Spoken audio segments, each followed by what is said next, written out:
வணக்கம். மனம் கவர்ந்த பங்குச்சந்தை அப்படிங்கிற தொடரில் வார நாட்களில் நம்ம பங்குகளை பற்றி பார்த்துட்டு வரோம். இந்த வாரம் நான் எனக்காக தேர்ந்தெடுத்த சில பங்குகளை உங்களோட பகிர காத்து கொண்டு இருக்கிறேன். அதற்கு முன்னாடி புதிதாக இணைந்துள்ள அத்தனை நல்ல உள்ளங்களுக்கும் என்னுடைய மனமார்ந்த நன்றிகள். உங்களுடைய லைக்ஸ், கமெண்ட்ஸ் மற்றும் சப்ஸ்கிரிப்ஷன் மூலமா நீங்கள் கொடுத்துட்டு வர ஆதரவுக்கு மிக்க நன்றி. புதிய பங்குகளை நம்ம தேர்ந்தெடுத்த பங்குகளை பார்க்குறதுக்கு முன்னாடி ஏற்கனவே சில பங்குகள் நம்ம கொடுத்து அவைகள் நல்லபடியாக பர்ஃபார்ம் பண்ணிக்கிட்டு இருக்கக்கூடிய பங்குகளை முதல்ல பார்க்கலாம். அதில் முதல் பங்காக செஸ்லான் எனர்ஜி நம்ம 61-76 கொடுத்துருந்தோம். ஆல்மோஸ்ட் அந்த 76க்கு வந்துட்டாங்க. இந்த வாரம் க்ளோசிங் 76.50 தான் க்ளோசிங் கொடுத்துருக்கு. ஸோ உங்கள்கிட்ட அந்த பொசிஷன்ஸ் இருந்தால் உங்களுடைய ப்ராஃபிட் புக்கிங் ஏரியாவாக இது இருக்கிறதுனால உங்களுக்கு ஒரு அலர்ட்டை கொடுக்கணுமே அப்படிங்கிறதுக்காக நான் இதை கொடுத்துருக்கேன். ஸோ இதை நான் எதுக்கு நான் கொடுத்துட்டு வர்றேன் அப்படின்றதுக்கு இன்னொரு உதாரணமாக நான் காட்டணும் உங்களுக்கு. அதற்கு முன்னாடி பாசிட்டிவாக முடிஞ்சிருக்கிறத நம்ம காமிச்சு நம்ம எதுவும் இப்போ செய்ய போகிறதில்ல. நீங்கள் வச்சுருந்தீங்க அப்படின்னா உங்கள்கிட்ட பொசிஷன் இருக்குது அப்படின்னா க்ளோஸ் பண்ணிக்குவீங்கன்ற நம்பிக்கையில் நம்ம கொடுக்குறோம். இந்த மாதிரி நம்ம ஏன் அலர்ட்ஸை கொடுக்குறோம் அப்படிங்கிறதுக்கு இன்னொரு உதாரணமாக அடுத்த ஒரு ஸ்டாக்கை காட்டுறேன் பாருங்கள். அந்த உதாரணமாக நான் சொல்லக்கூடிய இந்த ஸ்டாக் ரயில்டெல். சில வாரங்களுக்கு முன்னாடி நம்ம கொடுத்தது தான் இந்த ரயில்டெல். 429 தாண்டும் போது 493, 612 நமக்கு வாய்ப்புகள் அப்படின்னு நம்ம கொடுத்துருந்தோம். அந்த 429 தாண்டின உடனேயே அந்த 493 போய் தட்டி அதுக்கு அடுத்து 612 போய் அடிச்சிடுச்சு. 2 ரெசிஸ்டன்ஸ் லெவலையும் டச் பண்ண இந்த ஸ்டாக்கு இந்த வாரம் க்ளோசிங் எங்கே க்ளோஸ் ஆகிருக்குன்னா 469 கொண்டு க்ளோஸ் பண்ணியிருக்காங்க. பாருங்கள் எங்கே போனது எங்கே வந்திருக்கு அப்படிங்கிறது. இந்த ப்ராஃபிட் புக்கிங்கில் நம்ம சொல்கிறது ஏன் அப்படி நம்ம கேர்ஃபுல்லாக இருக்கணும்னு சொல்கிறோன்னா, இந்த மாதிரி சேஞ்சஸ் சில நேரங்களில் சில ஸ்டாக்ஸில் கிடைக்கும். அது காரணங்கள் எதுவாக இருக்கலாம். நமக்கு குளோபல் வீக்னஸ் என்ன வேணால் நம்ம எடுத்துக்கலாம். இல்லை இந்த பர்டிகுலர் ஸ்டாக்கில் ஏதாவது நெகட்டிவ் நியூஸஸ் இருக்கலாம், என்ன வேணால் இருக்கலாம். ஆனால் நம்ம நினச்ச மாதிரி அது போய் அந்த இடத்த ஹிட் பண்ணும்போது அந்த இடத்துல நம்ம ப்ராஃபிட் புக் பண்ணாமல் விட்டோம் அப்படின்னா அதனுடைய ரியாக்ஷன் என்னவாக இருக்குது சில நேரங்களில் அப்படிங்கிறதுக்கு இது ஒரு முக்கியமான உதாரணமாக இருக்கும். அப்படிங்கிறதுனால தான் நான் இதை எடுத்து காமிக்கிறேன். ஸோ நம்ம போனதையும் மட்டும் பார்க்கக்கூடாது. அதே சமயத்தில் இந்த மாதிரி வீக் ஆகிடுச்சுன்னா நம்ம மிஸ் பண்ணிட்டோம் அப்படின்னா நாமளே வருத்தப்படுற அளவுக்கு. ஏன்னா 2 லெவலையும் தாண்டி கீழே வந்துடுச்சு பாருங்கள். 493 612 கொடுத்தோம்.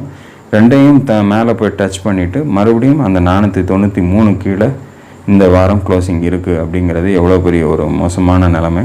இருந்தாலும் 429க்கு அது திரும்பும்போது அந்த இடம் ஒரு நல்ல சப்போர்ட்டாக இருந்தால் மறுபடியும் ரயில்டெல்லில் நம்ம வாய்ப்புகளை பார்க்கலாம் அப்படிங்கிறது தான் என்னுடைய யோசனை. இருந்தாலும் நம்ம மிஸ் பண்ணக்கூடாதுன்றதுக்கு தான் இந்த மாதிரியான ஒரு எக்ஸாம்பிளை உங்களுக்கு எடுத்து காமிக்கிறேன். அடுத்த ஸ்டாக் ஒன்று காட்டுறேன் பாருங்கள். PCBL இந்த ஸ்டாக் நம்ம 285 தாண்டினால் 345, 425 நம்ம போட்டிருந்தோம். ஆல்மோஸ்ட் இதனுடைய ஃபஸ்ட்டு லெவலாக 345 தாண்டி 395 போய் க்ளோசிங் கொடுத்துருக்காங்க. ஸோ இதை வாட்ச் பண்ணியிருந்தீங்க, நீங்கள் வாங்கியிருந்தீங்க அப்படின்னா கொஞ்சம் கேர்ஃபுல்லாக இதனுடைய, ஏன்னா இன்றைக்கி க்ளோசிங் பார்த்தீங்க அப்படின்னா ஆல்மோஸ்ட் அதனுடைய டாப்பில் தான் போய் க்ளோஸ் பண்ணியிருக்காங்க. ஸோ என்ன கண்டிஷனில் இருக்குது அப்படின்றது நமக்கு தெரியாது. ஃப்ரீஸில் தான் இந்த வாரம் முடிஞ்சிருக்கு. அடுத்த வாரம் என்ன செய்யும்னு சொல்ல முடியாது. அதனால் வச்சுருந்தீங்க அப்படின்னா பொசிஷனை க்ளோஸ் பண்ணிக்கிறதுனால, ஏன்னா ஃப்ரீஸ் ஆச்சு அப்படின்னா அடுத்த வாரத்தில் அதனுடைய செயல்பாடுகளில் ஒரு வீக்னஸ் வந்தாலும் வரலாம். அதனால் கொஞ்சம் கேர்ஃபுல்லாகவே இந்த பர்டிகுலர் ஸ்டாக்கில் என்ட்ரு ஆகிருந்தவங்க கேர்ஃபுல்லாகவே இருக்கணும் அப்படிங்கிறதுக்காக தான் இது ஒரு விதமான ஒரு உதாரணம் அப்படிங்கிற வகையில் எடுத்து காமிச்சிருக்கேன். ஸோ இதெல்லாம் எதுக்கு நம்ம சொல்கிறோம் அப்படின்னா, நீங்கள் அலர்ட்டாக இருந்து அதனுடைய செயல்பாடுகளை கண்டுபிடிச்சி நீங்கள் உங்களுடைய ப்ராஃபிட்ஸை அங்கங்கே புக் பண்ணிக்கணுங்கிறதுக்காக தான் இதெல்லாம் எடுத்து போட்டு காமிச்சிருக்கேன். ஸோ இந்த வாரத்துக்கான ஸ்டாக்ஸுகள் என்னென்ன அப்படிங்கிறத பார்த்துடலாமா? இந்த வாரத்துக்கான முதலாவது தேர்வாக நான் பார்த்துருக்கிறது Aster DM health care limited. இது ஒரு 411 அப்படிங்கிற இந்த வாரத்தினுடைய மேக்ஸிமம் அந்த லெவல் வரைக்கும் போயிருக்காங்க. ஸோ கடந்த 2 வாரங்களாக நல்ல வால்யூமோடு அது மூவ் ஆகி வந்துக்கிட்டு இருக்கிறதுனால அடுத்த கட்டமாக 465, 555, அதாவது பழைய லெவலுக்கே மறுபடியும் அது செல்லக்கூடிய வாய்ப்பு இருக்குது அப்படிங்கிற மாதிரி எதிர்பார்க்குறேன். ஸோ இந்த லெவலுக்கு மேலே ஒரு ஸ்ட்ராங் க்ளோசிங் கொடுத்தாங்கன்னா இந்த பர்டிகுலர் ஸ்டாக்கில் இந்த 2 ரெசிஸ்டன்ஸ் லெவலும் வாய்ப்புகளாக வரும் அப்படிங்கிற முறையில் இதை நான் என்னுடைய இந்த வாரத்தினுடைய முதல் தேர்வாக எடுத்திருக்கேன். ஸோ நீங்களும் அனலைஸ் பண்ணி பாருங்கள். உங்களுடைய இன்வெஸ்ட்மெண்ட்டை இதில் கொண்டு போகிறதுக்கு நீங்கள் முயற்சி செய்ய வாய்ப்புகளை எடுக்கலாம் அப்படிங்கிறதுக்காக தான் இதை முதல் தேர்வாக கொடுத்துருக்கேன். அடுத்த ஸ்டாக் பார்க்கலாம். இரண்டாவதாக நம்ம பார்க்கக்கூடிய ஸ்டாக் வந்து ஜிபிபிஎல் அப்படின்னு சொல்லக்கூடிய இந்த ஸ்டாக்கு 230 ரூபாயில் இந்த வாரம் க்ளோசிங் கொடுத்துருக்காங்க. 225 அப்படிங்கிறதே வந்து அந்த ஒரு இடத்துல ஒரு போராட்டம் இருக்கிறத நம்ம பார்க்க முடியுது. இருந்தாலும் இந்த வாரம் அந்த 225க்கு மேலே க்ளோசிங் கொண்டு போயிருக்காங்க. கடந்த சில வாரங்களாகவே நல்ல ஒரு வால்யூமோட ஒரு முன்னேற்றங்கள் இருந்துகிட்டு இருந்தாலும் கூட இந்த சூழ்நிலைகள் அதை வந்து பெருசாக மேலே கொண்டு போக விட மாட்டேங்குது. இருந்தாலும் கூட ஒரு 230ன்னு இப்போ இந்த வாரம் மேலே போயிருந்த இந்த லெவலுக்கு மேலே அடுத்த வாரம் ஒரு ஸ்ட்ராங் க்ளோசிங் கொடுத்தாங்க அப்படின்னா முதல் லெவலாக 264 அப்படிங்கிற லெவலுக்கு ஜிபிபிஎல் போகிறதுக்கு சான்சஸ் ஆகிருக்குன்ற மாதிரி நான் யோசிக்கிறேன். ஸோ அதையும் தாண்டி மேலே போச்சு அப்படின்னா 327 வரைக்கும் இந்த பர்டிகுலர் ஸ்டாக் மூவ் ஆகலாம் அப்படிங்கிற மாதிரி எதிர்பார்க்குறேன். கிட்டத்தட்ட 225 ஒரு நல்ல சப்போர்ட்டு. அதற்கு கீழே வரும்போது தான் நமக்கு வீக்னஸ் இருக்கும். ஸோ ஒருவேளை அடுத்த வாரம் எடுத்த உடனே விக்காகி 225 கீழே வந்துச்சுன்னா ஒன்றும் டிஸ்டர்ப் பண்ணாமையும் அப்படியே விட்டுருங்க. அந்த 35க்கு மேலே அது ஸ்ட்ராங்காக இருக்கும்போது அந்த 64 264 327 இந்த பர்டிகுலர் ஸ்டாக்கில் வாய்ப்புகளை தரலாம் அப்படிங்கிறதுனால அப்படி போகும்போது மட்டும் நம்ம முயற்சிகளை செய்யலாம் அப்படிங்கிற எண்ணத்தோடு தான் இந்த பர்டிகுலர் ஸ்டாக்கை நான் வந்து இரண்டாவதாக தேர்ந்தெடுத்திருக்கேன். உங்களுக்கும் டெக்னிக்கலாக இது அப்படி மூவ் ஆகுன்ற நம்பிக்கை இருந்தால் மட்டும் உங்களுடைய முயற்சிகளை இதில் கொண்டு போங்க. அடுத்த ஸ்டாக் பார்க்கலாம். மூன்றாவது நம்ம பார்க்கக்கூடிய ஸ்டாக் வந்து அசோக் லைலாண்ட். இது வந்து நான் போன வாரமே நான் எடுத்து காமிச்சிருந்தேன். நான் அது எக்ஸாம்பிளில் காமிச்சிருந்தேன். 247 நம்ம கொடுத்துருந்தோம், அந்த லெவலை ஹிட் பண்ணிடுச்சு அப்படின்னு. இப்போ அதையும் தாண்டி 253 10 கொண்டு போய் க்ளோசிங் கொடுத்துருக்காங்க. என்னுடைய நண்பர் கூட போன வாரம் என்ன பார்க்கும்போது ஒருத்தர் கேட்டார், சார் ஃபர்தராக அது இன்னும் மேலே போக வாய்ப்புகள் இருக்கான்னு. இருக்க தான் செய்யுது, இல்லைன்னு சொல்ல முடியாது. நல்லா இருக்கக்கூடிய பங்குகள், ஃபண்டமெண்டலாக நல்லா ஸ்ட்ராங்காக இருக்கக்கூடிய பங்குகளாக இருந்தால் கண்டிப்பாக மேலே போய்கிட்டே தான் இருக்கும். அந்த வகையில் இந்த 247 இப்போ ஒரு நல்ல ஒரு சப்போர்ட்டாக எடுத்து இது தாண்டி போயிருக்கிறதுனால அடுத்த கட்டமாக 259 போய் போன வாரம் வந்து ஹிட் பண்ணி நின்றுருக்கிறத நம்ம பார்க்க முடியுது. ஸோ அந்த லெவலில் தான் ஃபஸ்ட்டு லெவலாக நான் பார்க்குறேன். ஸோ அதை தாண்டிடுச்சு அப்படின்னா அடுத்த கட்டமாக 284 அப்படிங்கிற லெவலுக்கு அது போகலாம். அதையும் உடைச்சிது அப்படின்னா 309 அப்படிங்கிற மூன்றாவது லெவலுக்கும் இது போகிறதுக்கான வாய்ப்புகள் இருக்கும். ஸோ ஸ்ட்ராங்காக இந்த வாரத்தினுடைய ஹையை கட் பண்ணி மேலே போகும்போது 254க்கு மேலே இந்த வாரத்தை தாண்டி போகும்போது 259ங்கிறது ஒரு பெரிய லெவல் கிடையாது. நீங்கள் அப்படி கூட நீங்கள் எடுத்துக்கலாம். 259 அபவ் பை பண்ணலாம். இந்த வீக்கில் இந்த முந்தின வீக்கினுடைய ஹையை கட் பண்ணும்போது 284ம் 309ம் உங்களுக்கு வாய்ப்புகளாக கிடைக்கலாம் அப்படிங்கிற மாதிரி நீங்கள் எடுத்துக்கிட்டு கூட செய்யலாம்.